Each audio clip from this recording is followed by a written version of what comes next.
Alam kong hindi ka na bago sa lugar ng Zambales na dito nga matatagpuan ang magagandang tanawin, magagandang beach. Mula dito guys sa Pundakit na Pantalan ay tatahakin natin ng almost 1 hour.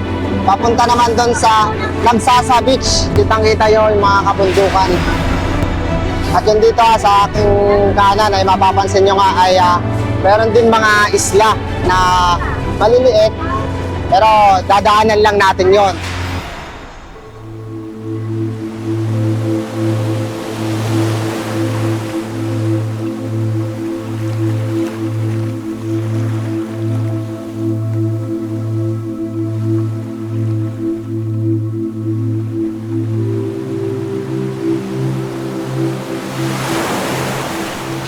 Kasi mula dito sa baba, siguro meron mga 250 to 500 meters ang aakyatin natin. So dito sa part na to, ilang meters pa lang kitang-kita, tanaw nyo na yung pinanggalingan natin. Yung daanan nila, hindi basta-basta na daanan, no? May nakahulma ng parang hagdan-hagdan. Talagang tsinagaan nila gawan para siguro yung mga aakyat ay hindi mahihirapan sa pag-aakyat. Ayan, yung bangka. Kitang-kita yung bangka sa baba. Pag nandun ka sa baba, parang andali lang akyatin. Pero pag andito ka na, medyo mahirap pala. Medyo mahirap pala. Sabi ko nga, ay pag ganito mga situation is kailangan ng stretching. Pag sa mountain view ay makikita nyo nga yung dagat. So mula dito guys sa Castillejos ay tatakbo tayo ng 20 kilometers dito sa Pundakit, sa Purok 2, sa Pundakit Beach, para papunta naman tayo doon sa isla na pupuntahan natin. So from here ay mag-drive tayo ng mga 33 minutes para pumunta doon sa Pundakit. And then after that, magsasakay naman tayo ng bangka. And kita-kits tayo doon. Dito sa nakasasira mo.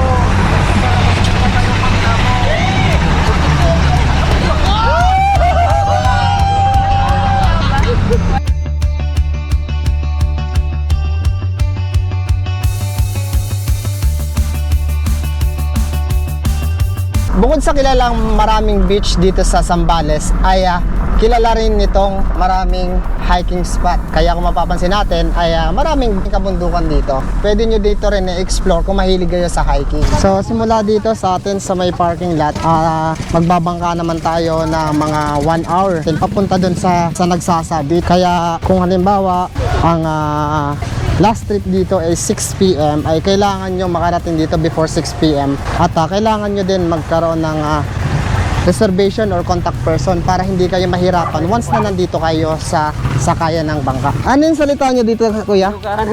Ay, Ilocano. So dito pala sa Pundakit, puro mga Ilocano yung ating mga kasamahan dito. At saka si kuya yung nag-assist sa amin dito para makapunta nga tayo dun sa isla. Ay, shoutout kay kuya.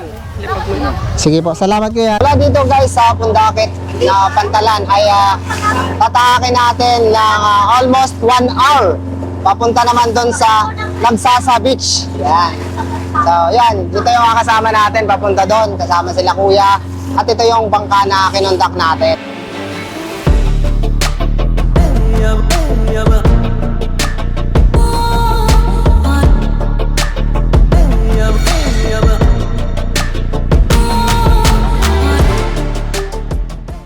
Dito sa kitang-kita yung mga kabundukan na paikot. Paikot yung kabundukan. At yun dito sa aking kanan ay mapapansin nyo nga ay meron din mga isla na maliliit pero dadaanan lang natin yon.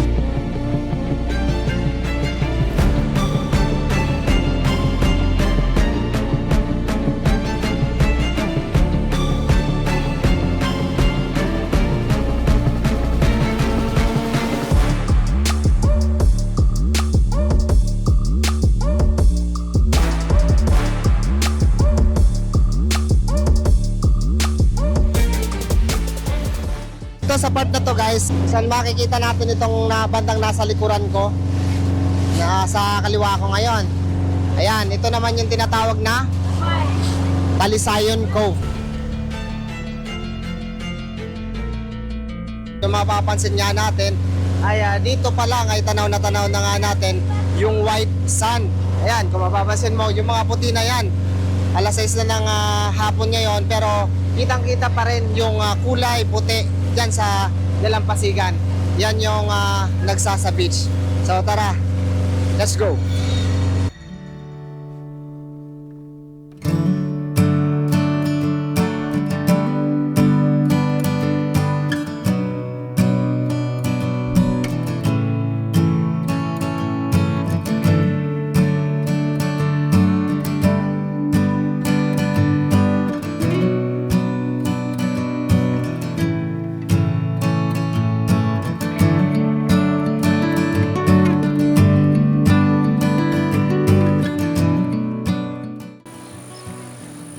Sa gabi guys, meron silang campfire dito at kung gusto nyo rin ma-experience ng inyong friends and family na gusto nyo mag-banding sa gabi na merong campfire, pwede nyo rin ipaset up dito mismo sa may-ari ng campsite or di kayo magsabi sa mga natuluyan yung campsite. Dito sa dulo, pwede rin kayo pumunta para ma-explore nyo rin ang iba pang activity dito lalo na sa gabi. At pwede rin kayo mag-swimming, basta make sure lang na safe ang bawat isa.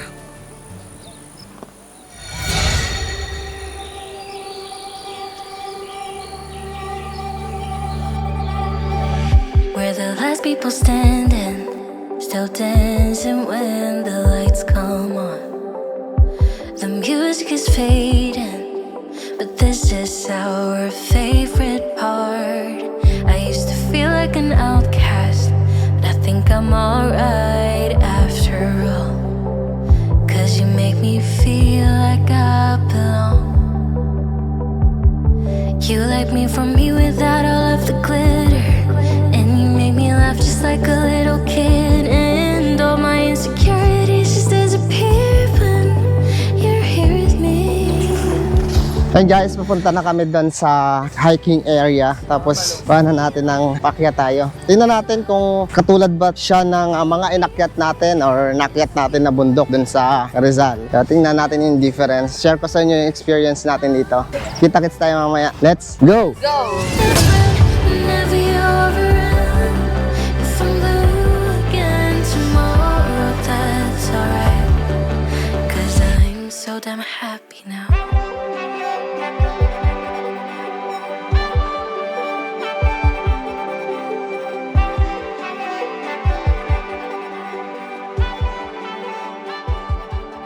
So yun guys, papansin natin dito sa likod nyo, ito yung Marahuyo Resort. Then madadaanan natin to pag inakyat natin yung hill. So malapit na tayo dito. Makita nyo yung nakalagay dito ang pangalan ng Marahuyo Resort. Dito na yun. So dito mag-start na tayo ng ating adventure. So tara, dito na tayo sa entrance, no. Tapos bago tayo umakyat, yung per person dito ay merong bayad. Sila ate kayo magbabayad ng entrance fee. So magkano po yung entrance fee natin? 20 per head, bata or matanda na po. Pag halimbawa may kasama kayong mga bata, libre lang din yun. Basta kasama lang yung parent niya para alalayan. Pero pag mga medyo citizen, senior citizen na at hindi na kaya umakyat, ay bawal umakyat dito for safety rin, diba? So ayan, bayad tayo ng entrance fee, 20 pesos each. Pangalan nga pala ng ating aakyatin ay Hilltop Hiking. Yung entrance fee, makikita nyo na rin. Then yung name ng aakyatin natin na ating bundok. Tara, mahabang hingalan na naman to mga lods. Let's go. So simula dito sa baba, siguro meron mga 250 to 500 meters ang aakyatin natin. Sama ko nga pala sila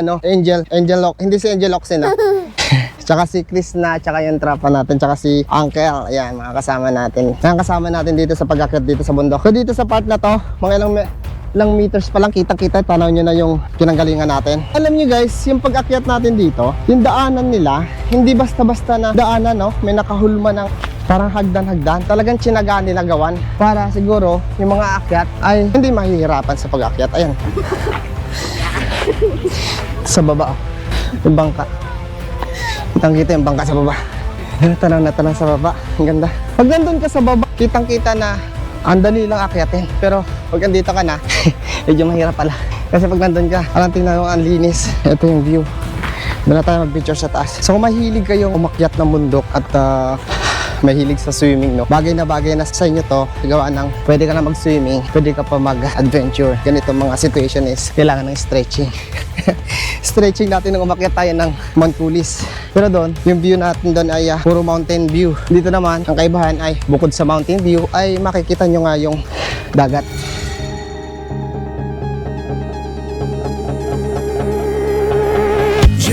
smile that makes the sun rise. You make it shine, but I can see that you don't realize, and that's what made me fall in love.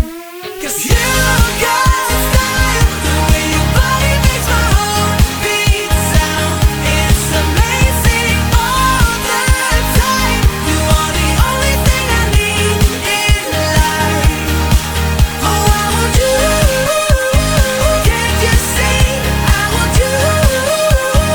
I believe, 'cause I want you here with me. I'm gonna go crazy. I'm gonna go crazy for love. Yan. So guys, kung gusto nyo rin ng ganitong experience, yung pupunta kayo ng beach, tapos may kakaibang adventure din na ma-experience nyo, punta lang kayo dito sa Zambales. Hanapin nyo lang itong Nagsasakob. And then meron akong link at contact number para magkaroon kayo ng discount, lalo na pag marami kayo. So highly recommended naman yon dahil nga tested na natin. Kaya sa mga gusto ng ganitong adventure and experience, try nyo dito guys sa Nagsasakob. So yan, tapos na tayo. Uwi na tayo kasi naakyat na natin yung tok-tok ng bundok. Baka madulas ka dun, ha? Dandahan lang tayo mga lods.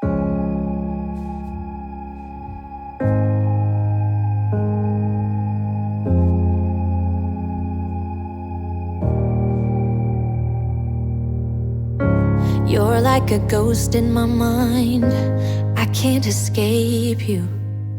I need to believe it was right letting you go.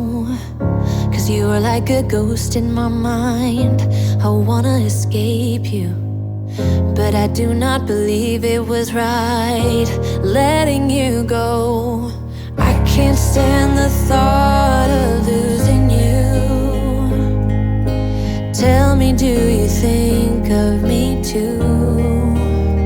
'Cause every song just reminds me of you and it kills me.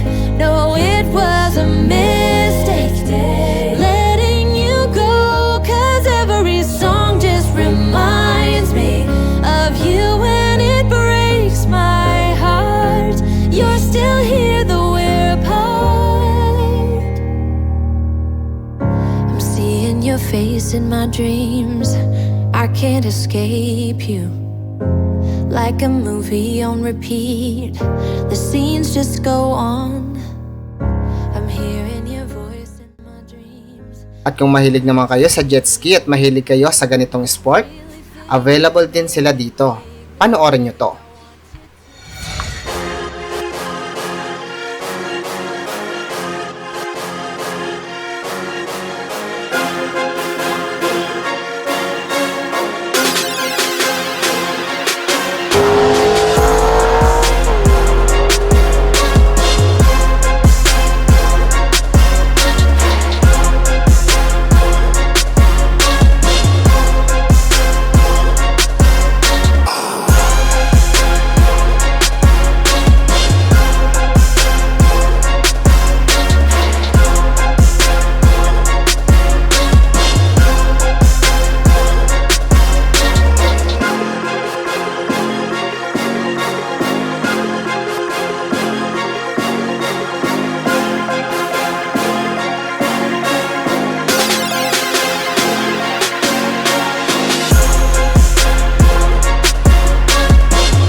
Sa mga gustong ma-experience ang ganda ng Nagsasa Beach ay kontakin nyo lang yung ilalagay kong information dyan para makapag-discount kayo. At makita nyo at ma-experience nyo rin ang ganda ng Nagsasa Beach. Charang ko na lang. Hi, hello. Hello po. Welcome to Camp Kawayan. Ayan, sila yung may ari dito sa Camp Kawayan. Thank you. So, ayan, sa mga gustong pumunta, kontakin nyo lang dito sa link yung kanilang contact number, yung page nila ng Camp Kawayan Beach Resorts. Ayan. So, sa mga gustong mag-inquire at naghahanap ng affordable na staycation dito, kontakin nyo lang si Kuya.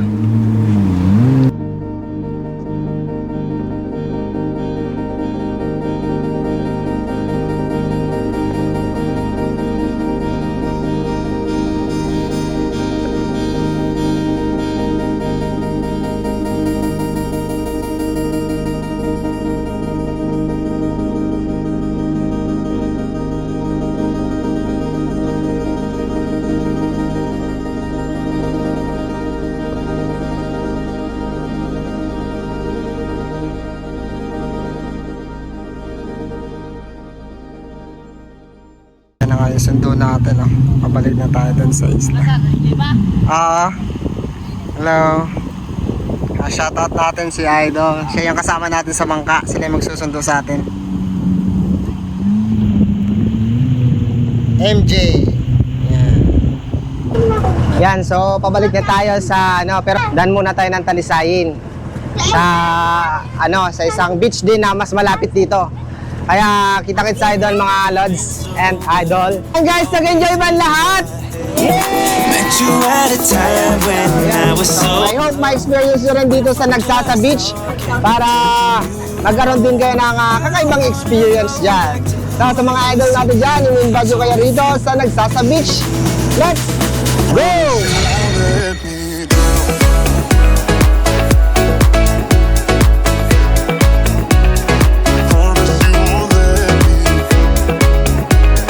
Guys, ito naman yung pupuntahan natin yan dito. Dadaan lang tayo dito. Ito yung Talisayin Beach. At titignan natin kung ano yung itsura naman ng beach dito nila.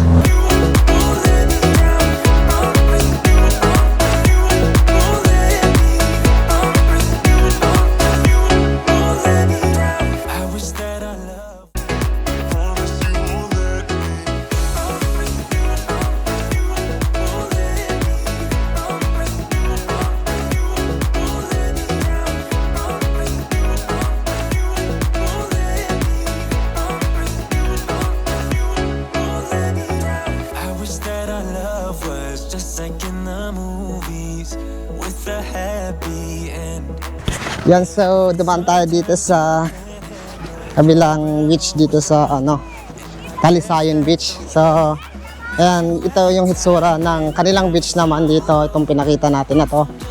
At ganito kalawak yung kanilang beach at ganito kaputi din, no? So, sa ngayon, wala masyadong tao nga. Gawa ng medyo may papunta at may pabalik na mga turista rin na pumupunta.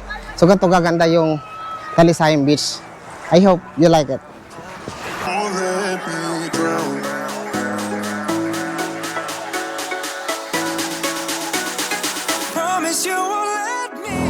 So yun guys, andito tayo ngayon. Papunta naman sa Camara Island, kung saan ay makikita nga natin ito dito sa part ng San Antonio, Pundaket, Zambales. So halimbawa kung nagbabala kayo ng mga trip nyo, yung mga pag-island hopping, meron naman ditong bangka, kausapin nyo lang yung mga masasakyan nyo kung pwede nga ba tayo or kayo mag-island hopping. So yun nga, sabi nga daw nila idol doon, nila kuya, pwede kayo mag-inquire sa kanila para malaman nyo kung ano ba, yung depende sa pag-uusapan nyo, kung paano ang style ng island hopping nyo dito. So halimbawa, gusto nyong mag-stay dito sa lugar, pwede naman at lilipat kayo sa iba't ibang isla. So kayo na lang bahala mag-inquire doon sa link na ibibigay ko sa inyo para mabigyan kayo ng magandang accommodation ni Kuya. So ang nasakyan nga pala natin is si Sir tsaka MJ. MJ, yan. Dito hanapin nyo lang yon at ilalagay ko rin yung link at contact number para makontak nyo sila sa lahat ng gusto nyong maging activity dito sa Zambales. Sunod na adventure ay abang tayo guys. At maraming salamat sa pagtangkilik dito sa ating channel, Taldrons Vlog. And thank you for watching. Bye! met you